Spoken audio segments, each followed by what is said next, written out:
Hello বন্ধু, welcome back to our channel. কেমন আছো তোমরা সবাই? আশা করি সবাই ভালো আছো, আমরাও কিন্তু ভালো আছি। দ্য ফুড হোম রাজে তোমাদের সবাইকে স্বাগত।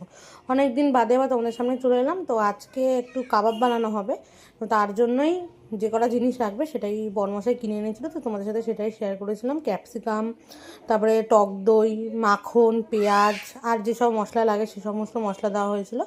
তো আর এদিকেও চিংড়ি মাছ কাটতে শুরু করে দিয়েছিল। তো চিংড়ি মাছ কেটে এবার আস্তে আস্তে সবজিগুলো আমরা কেটে নিলাম।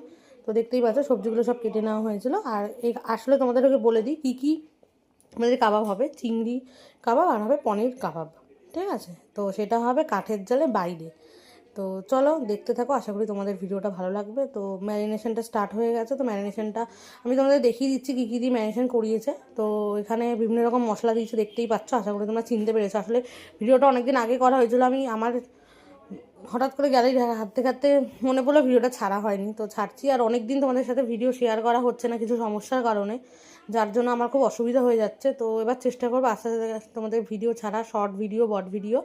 তো যাই হোক, তোমরা দেখতে থাকো, যেভাবে পাশে ছিল আশা করি সেভাবেই পাশে থাকবে। তো চলো, তো এই যে তোমাদের সাথে কথা বলতে বলতে এদিকে দেখো পনিরটা মোটামুটি ম্যারিনেশন হয়ে গেছে। তারপরে এখানে পেঁয়াজ আর ক্যাপসিকামটাও দিয়ে দেওয়া হয়েছে।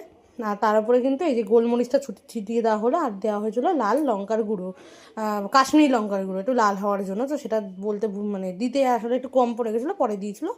চিংড়ি মাছও তাই। তো আস্তে আস্তে করে আমাদের ম্যারিনেশনটা কমপ্লিট হয়ে গেছিলো। আর এদিকে দেখো এই যে কাঠের জালটা বসিয়ে দেওয়া হয়েছিল, বেশ আগুন টাগুন জ্বালানো হয়েছিল। আগুন জ্বালাতে কিন্তু অনেকটা ঝুঁকি পোয়াতে হয়েছিল, জানো।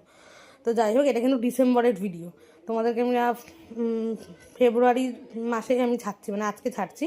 তো এই যে মোটামুটিভাবে কড়াইতেই ফার্স্টে একটু বাটার গরম করে নেওয়া হলো, তারপরে সেগুলোকে কাঠিতে ভালো করে দিয়ে তারপরে এই যে কাঠের জালে দিয়ে দেওয়া হয়েছিলো। কিন্তু এখানে একটু সমস্যা হচ্ছিলো বলে ও আবার একটা প্যানের মধ্যেই সেটাকে করছিল আর কি।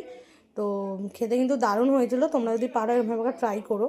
তো দেখো এই যে এইভাবেই করছিলাম আর কি। আগে ওটা দেখি মানে এই ভিডিওর যে শর্টটুকু সেটা একটু পরে নিয়েছিলাম আর কি, ভুলে গেছিলাম এটা তোমাদেরকে কিভাবে আমরা কাঠিটার ভিতরে ওটাকে আস্তে আস্তে করে সব বসাচ্ছি সেটা দেখাতে ভুলে গেছিলাম, তাই জন্য পরে আবার দেখিয়ে দিলাম। তো আস্তে আস্তে করে তো এইভাবে হয়ে গেছিলো। তো খেতে দারুণ হয়েছিল। যদি তোমাদের মনে হয় তোমরা করে খেও, অবশ্যই ভালো লাগবে। শীতকালে কাবাব খেতে দারুণ লাগে। তো যাই হোক, এটা আমি ফেব্রুয়ারি মাসে খাচ্ছি, তো পারলে তোমরা ক্ষমা করে দিও। আর ভালো লাগলে লাইক, কমেন্ট, শেয়ার, সাবস্ক্রাইব করতে কিন্তু ভুলো না। আর যেভাবে আমাদের পাশে ছিল তো সেভাবেই পাশে থেকো। তো তোমাদের সাথে কথা বলতে বলতে পনির টিক্কা রেডি। এবার চিংড়ি মাছেরটা করবে। তো দেখতেই পাচ্ছ চিংড়ি মাছেরটা করছে। তো আর আমার ভিডিও তোমরা কে কোথা থেকে দেখো অবশ্যই জানিও। তো একবার করে খাও আর কমেন্ট করে জানিও কেমন লাগলো। তো চলো।